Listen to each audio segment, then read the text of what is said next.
Assalamualaikum warahmatullahi wabarakatuh. Perkenalkan, nama saya Nurul Huda, guru dari MIN 2 Langkat. Di sini saya akan memperkenalkan media pembelajaran saya yang bernama Papan Sumber Daya Alam dan Pemanfaatannya. Media ini digunakan oleh kelas 4 mata pelajaran IPS tema 6.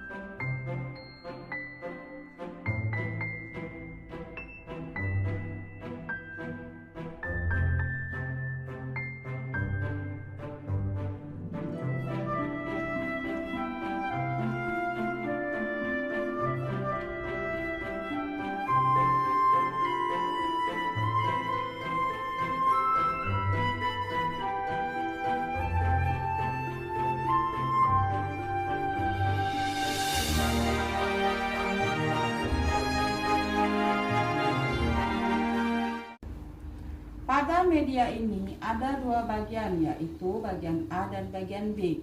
Pada bagian A ada 6 amplop. Siswa disuruh untuk memilih salah satu dari amplop yang di dalamnya ada tulisannya. Misalkan siswa memilih amplop nomor 1, lalu siswa mengambil kertas yang ada di dalamnya, kemudian membacanya.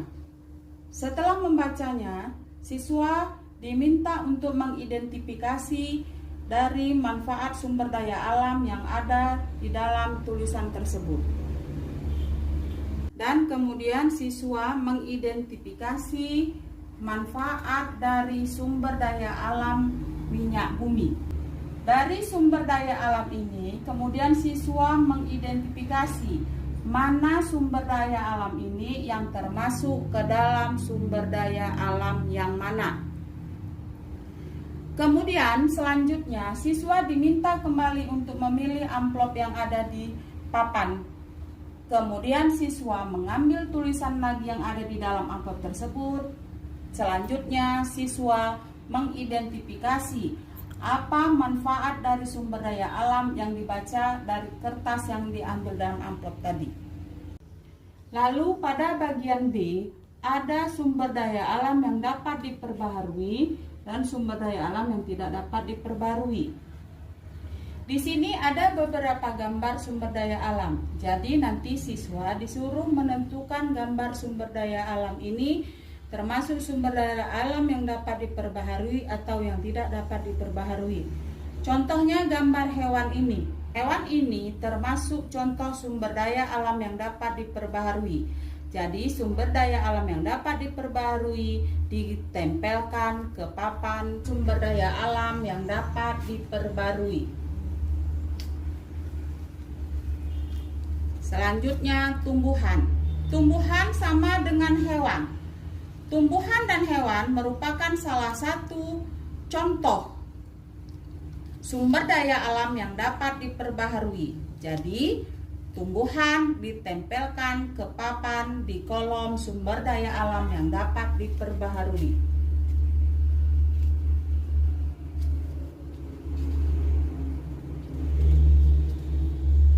Batu. Batu merupakan salah satu contoh sumber daya alam yang tidak dapat diperbaharui. Jadi, batu ditempelkan di kolom sumber daya alam yang tidak dapat diperbarui.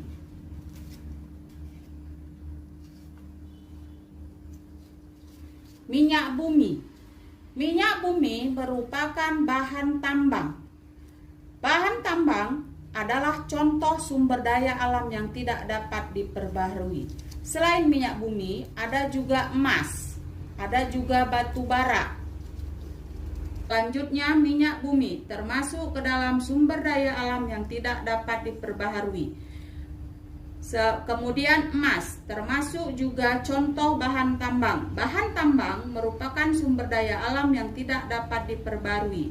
Jadi minyak bumi dan emas ditempelkan di kolom sumber daya alam yang tidak dapat diperbarui.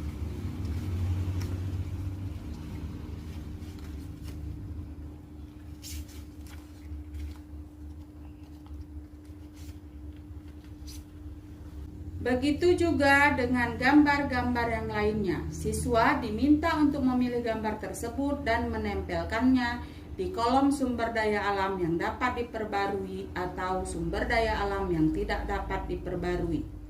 Sekian video dari saya, semoga bermanfaat. Wassalamualaikum warahmatullahi wabarakatuh. Dengan menggunakan media ini diharapkan siswa lebih tahu mana yang termasuk ke dalam sumber daya alam yang dapat diperbarui dan sumber daya alam yang tidak dapat diperbarui. Dan siswa juga mengetahui apa saja manfaat dari sumber daya alam.